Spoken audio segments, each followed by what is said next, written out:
예, 안녕하세요. 저는 숭실대학교 의생명시스템학부의 이재근입니다. 저는 넓게는 생물정보학 관련된 연구를 하고 있고요. 그 중에서도 특히 유전체 데이터를 분석하는 일을 주로 하고 있습니다.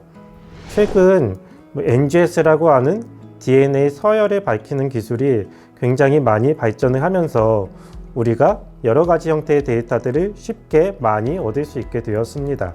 그래서 그 많은 데이터들을 어떻게 분석을 할 것인가 하는 데에 있어서 AI, 인공지능이라는 기술이 많은 도움을 줄 수 있습니다. 예를 들어서 우리가 쉽게 생각할 수 있는 질병을 가진 사람 그리고 그렇지 않은 사람이 있다라고 하면은 질병을 가진 사람의 DNA 서열 그리고 질병을 가지지 않은 사람의 DNA 서열을 모아가지고 어떤 차이가 있는지를 보면은 우리가 질병에 대한 예측을 하는 데도 활용할 수가 있고요. 또 질병을 어떻게 치료할 것인가에도 활용할 수가 있습니다. 조금 더 구체적으로 가면은 그런 DNA 서열에 기반을 해서 사람마다 다른 치료 방법을 적용할 수도 있을 것이고요.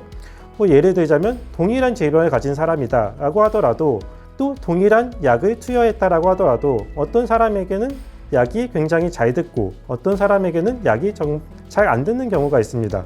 그렇다면 그것이 왜 그런 것인지 기존에는 이런 차이를 알기가 어려웠는데요. 그냥 통계적으로 그냥 이 약을 치료했더니 그래도 치료가 잘 되는 사람이 많더라 라고 해가지고 그런 치료 방법을 선택하곤 했었는데 이제는 보다 구체적으로 이 사람에게는 이런 치료 방법을 사용하는 것이 좋겠구나 하는 것을 우리가 알아낼 수가 있습니다. 그리고 그 기반이 되는 것이 여러 가지 방법들이 활용될 수가 있겠지만 AI라는 기술을 이용해 가지고 여러 가지 데이터를 모아 가지고 개인 맞춤형 치료를 하는 데에 있어서 크게 도움이 줄 수 있을 것이라고 생각이 됩니다. 예를 들면 유전자에 대해서 연구를 한다라고 하면은 실험실에서 실험을 하면서 하나씩 밝혀내는 연구를 진행해 왔었는데요.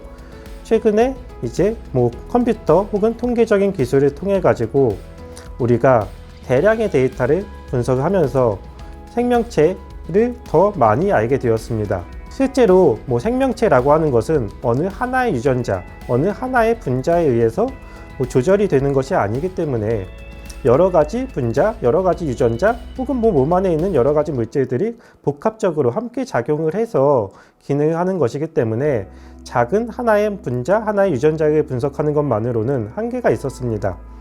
하지만 최근 여러 가지 기술들, 특히나 AI라는 기술이 나오면서 그런 것들을 복합적으로, 종합적으로 이해할 수 있는 길이 조금씩 열려가고 있습니다. 예를 들면은 어떤 유전자의 발현에 이상이 생기면은 우리 몸 안에서 어떤 현상이 일어날 것인지, 그것이 생물학적인 어떤 메커니즘의 변화일 수도 있고요. 더 궁극적으로는 어떤 질병으로 이어질 것인지를 예측할 수도 있을 것이고요. 또 나아가서는 이것이 앞으로 이런 변화가 당장은 아니더라도 몇 년 후에 어떤 질병에 영향을 미칠 것인지 이런 식의 예측도 해볼 수가 있게 될 것입니다.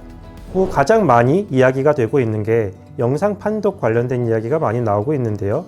엑스레이가 되었든 MRI나 CT가 되었든 이런 영상 판독을 기존에는 사람이 했다라고 하면은 최근에는 AI 머신러닝 기술을 이용해서 영상 판독을 해보고자 하는 시도들이 굉장히 많이 이루어지고 있습니다. 과거에는 의학이라고 하는 것은 이런 AI나 그런 컴퓨터와는 전혀 별개로 생각을 하던 것이 최근에는 융합적으로 연구가 진행이 되어 가고 있죠.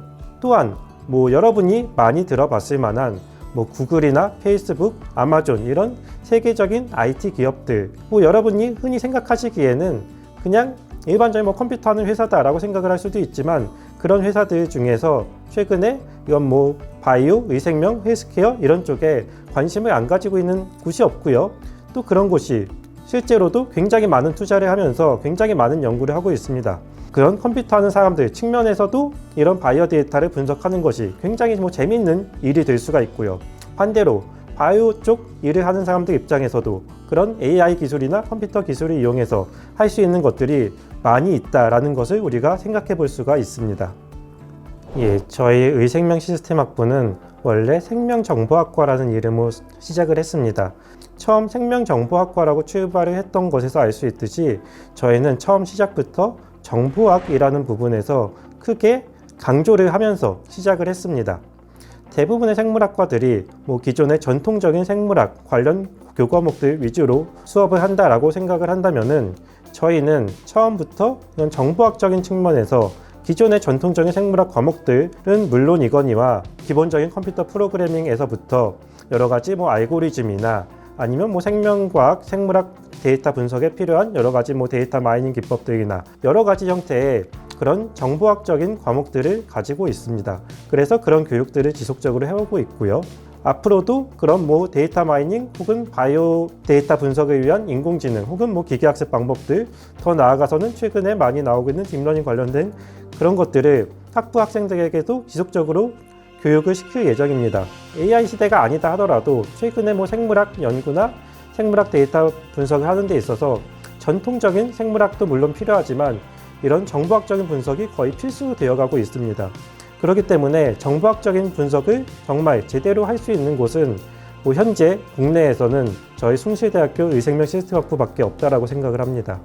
지금까지 숭실대학교 의생명시스템학부 이재근이었습니다. 감사합니다.